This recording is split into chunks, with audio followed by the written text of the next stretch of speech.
Oh, okay. So now you see that when we tiled it 10 times, we repeated the UV coordinates 10 times, like we did here. You see that there's better distribution on the UVs, so the texture is repeated many more times.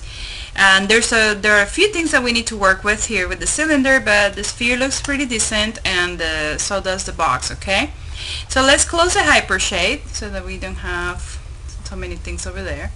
And let's go to the UVs for that polygon cylinder. So let's open here the UV editor window.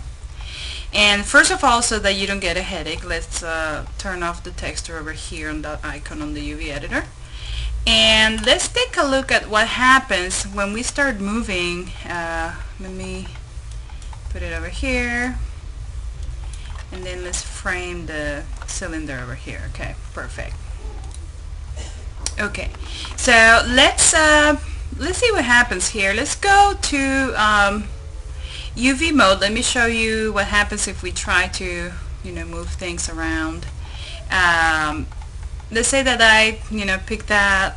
You might leave, a UV kind of orphan there that, gets stuck. Go to face mode when you start moving your geometry, and then the easiest way will be to just drag a selection around in the middle, and that way you can separate the top from the bottom from the side. I'm going to now select the scale tool, and I'm going to stretch horizontally, and as you see, the UVs start responding better, and the texture starts placing much nicer now on the middle part of the cylinder.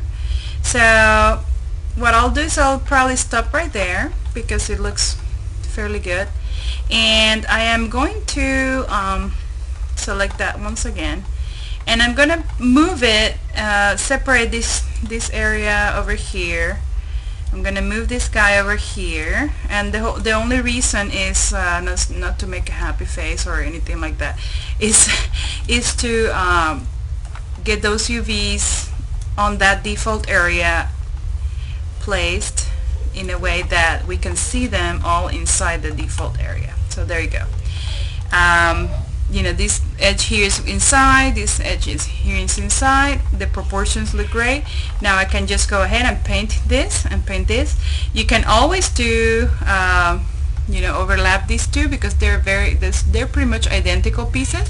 So if you want to do that, you can do that if you think that they're gonna be the same color. And so then the last part we need to do is render this area so that you can upload it to the classroom and show how you laid out your UVs. So you go polygons, UV snapshot, and the window went away. There you go. And for file name, you just call it whatever you want to do.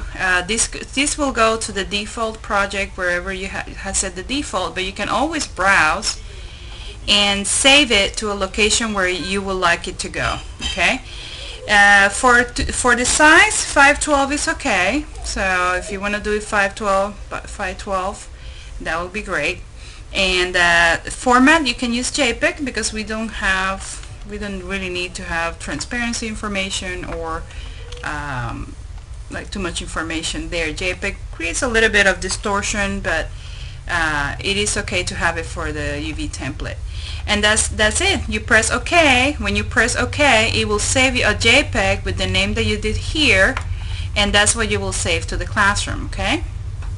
And you do that for the three pieces of geometry there, the cylinder, sphere, and the box. And the last thing you want to do is render. So let's go render and render current frame, and here's your render viewport.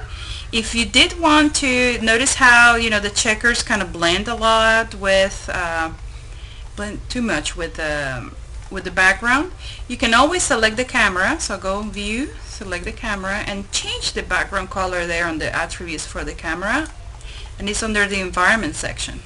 So you select background color, and let's say gray. Let's use a gray, and let's render again. Let's see how it looks. Render. You see, it separates more the edges of the geometry. So enjoy.